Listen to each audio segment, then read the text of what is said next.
Whenever you see this face and hear this voice, it's another time for Creative Mind. And today we are going to be bringing someone that is mind-blowing, someone that is talented, someone that is indeed a creative mind. You want to know who that person is? Let's go. Here, we're in the office of a creative mind. Keep it closed.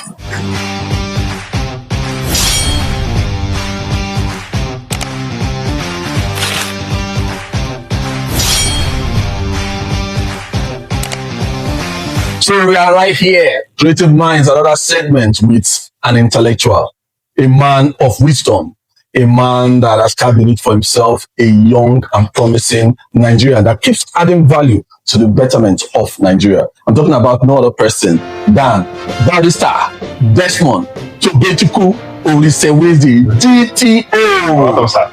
Welcome. Tell us about yourself. Well, my name is Desmond Tobechukwu Orisewezi. Many people call me DTO. Yes, I'm a legal practitioner practicing in Lagos, Nigeria. So I run a law office called Vansford Solicitors and Advocates, which the building where you are. Yes, that's basically it. Wow, amazing. A young lawyer doing so well for him. How did this journey start into the legal practice? Where did the inspiration come from? Yeah, I'm a second generation lawyer because my dad is a lawyer. Wow, yeah. It runs in the family there. Yes, he inspired me to study law, and since when I finished from the law school, I've only had that interest to add value, and to me, adding value to society professionally is what I'm about. And it's not just being a lawyer. I want to really be a good lawyer, and that's why we keep improving ourselves and keep doing the best that we can to ensure that we're keeping that dream alive. Yes. Because that's the essence of keep improving yourself. Tell us, what are the challenges you are facing so far, or you have faced so far in your rise as a legal practitioner and as a young and vibrant lawyer? Yes, very good question.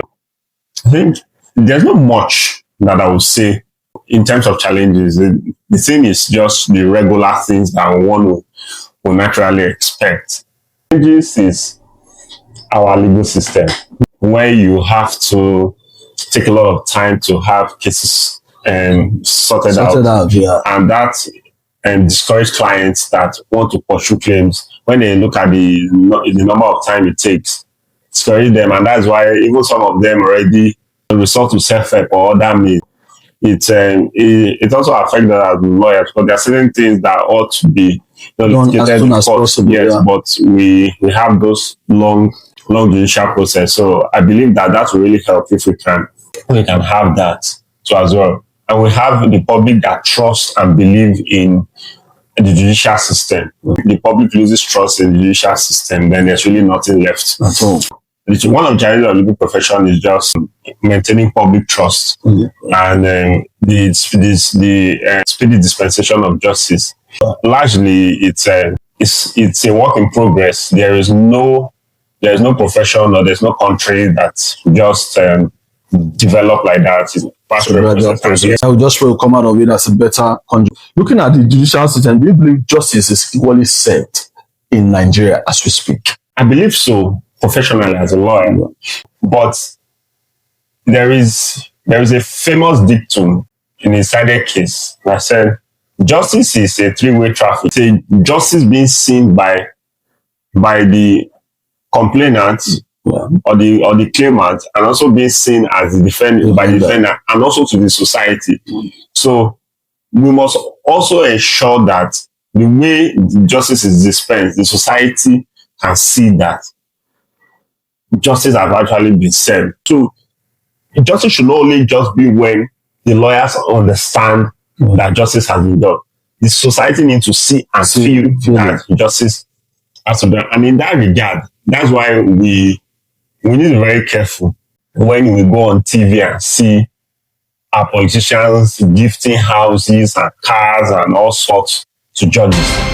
Because when those people go to court and get favorable judgments, even when they have good cases, the perception of the public is a different thing. They say, oh, for people that they've bought houses for them, what are they going to do? What are they going to do? Yeah, exactly. So You can't go contrary. where you see some member of the judge attending some kind of social functions or politicians and the rest. So we have to look at some of these things because perception, it might not be reality, but it's a very strong factor in shaping public opinion. So we must first of all create the best perception possible, of our justice system, so that the people can truly say that this is a country where their rights can be upheld. I will just pray that day comes because people have this perception that once a lawyer is settled, particularly what happened at the federal level, that maybe those lawyers cannot really fight for the populace when the challenges come. But looking at it now, your leadership role, what distinguishes you from an average lawyer? Because I can see that you're a trailblazer for your age and at this time. What distinguishes? Like I said, it's about being able to articulate what you want from the get-go. Since my coming out from the law school, I've already decided I just want to be a good lawyer and add value to my clients and society. So when you decided that you want to contribute meaningfully to the profession, basically you equip yourself, train and retrain yourself, acquire as much certification that you can, and also network with people, then also let your work speak for you. It's not all about the fanciful things you see around. It's about the referrals and people satisfied with your work. But when you do a good job for Mr. A tells Mr. B that this also lawyer did a good work for me. When you do the same thing for Mr. B tells Mr. C, D, E, F that this lawyer did this for me. And that is how you grow in practice. And one thing I always encourage lawyers to do is that when I came out from law school, I did not just go to set up a practice. I trained under 3 senior advocates of Nigeria, and some other people too. So the experience, the perspectives, and learning how things are done, it's also helped shape who I am today. So it's not just from day one. I've never wanted to be like every regular person. Yes. And for you, if you want to stand out from the crowd, definitely you have to do what the crowd is not doing. You have to continue to study. You have to continue to put your best in everything you do. And you need to go all out there, sell yourself, and give the best public opinion possible about yourself. So when you do that, you find yourself already being ahead of the pack. Yes, but as lawyers, we are all contemporaries. Sure. Yeah, everyone has their own distinct value and what they contribute to the profession. But if you really want to stand out, you have to learn from mentors. You have to seek mentorship. Like I say, I'm a product of mentorship, and I also mentor a lot of people, including lawyers and law students and other people in society. So if you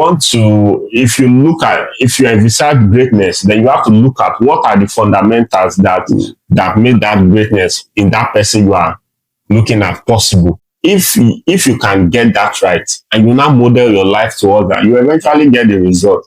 You understand? You can't be going to Benin and face Abuja. You understand? So if you want to go to Benin, you face the road to Benin. If you want to go to Abuja, you face the road to Abuja. So you have to be on the path that takes you to where you want to be in life. So you have to be on the path. Mentorship is also very important. So your final was, how do you relax? You just work just to become a successful lawyer, or you have other ways to relax yourself? As you can see, I'm even relaxed. And I came here. I'm on the Owambe mood. So it's a form of relaxing. So in relaxing, I check up on friends. I hang out with friends. We go see movies, or we go to like golf clubs and see what goes on there.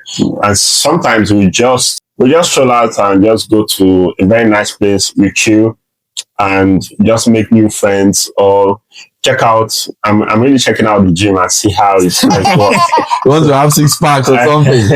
Yes, and beyond just that, I just like where you see people doing the same. And you network. Yes, also, yes, it's also part of it because people who come there are also they are also working class people. They're also people who have business that create time to do that because health is wealth. Yeah. So when you create time for fitness and wellness, it also contributes to your entire well-being, and that's what we do here.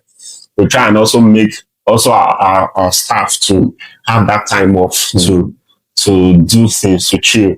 We don't believe in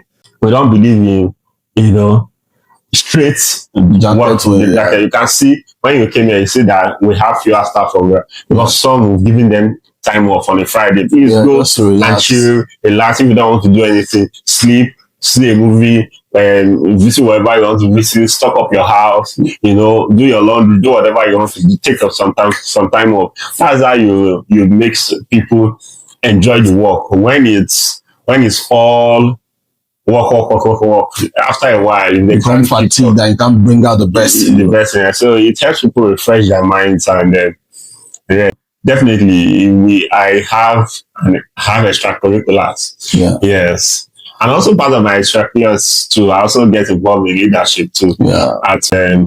At my state, Delta State. So when I have the opportunity, I try and know what is going on there with our people too, and ensure that we can contribute, no matter how little, to the development of our community and the political circle. And it's been an exciting time with this amazing intellectual barrister Desmond Tobechukwu Orisuweze. I used to call him the living legend. He has inspired a whole lot of people, and he keeps inspiring people. Creative minds has come to stay, but today we have a great person. I'm sure you've enjoyed this particular session. So your final words to everybody out there, what's your philosophy about life? The philosophy about life is choose where you want to go in life and outline the process that takes you there, because that is eventually what makes you achieve what you want to achieve in life. When you rigorously follow a routine or a schedule, you find out that luck becomes easier. The more hardworking you are, and the more focused you are, and the more determined you are, the more luckier you get. So a lot of people call this grace or this thing. So it is when you put hard work, you are always working, you are doing people's work well. And if it's very good day, someone will come and say, no, this person, come and give you what you want. That is luck. But for you to achieve that, you have put in some work. You have followed the process that eventually led you to that stage. So I would say, I would advise anyone listening to me right, is be focused on what you want to do in life. And what you are doing, do it very well. Whatever you set out to do it very well. And the more you do your work very well, you pray to God, you get more lucky in life. And that luck will help you achieve your dreams. So that's my take. Be focused and make sure you do your job very well. It's been an amazing time. I wish this interview would not end, but it has to end now. But till I come your way next time, it's been an exciting time with Barrister DTO. Till time, creative minds is going to be blowing your mind. So signing out, Saka-T-Entertainment. Enjoy the rest of your time. Thank you. Thank you, DTO. Yes.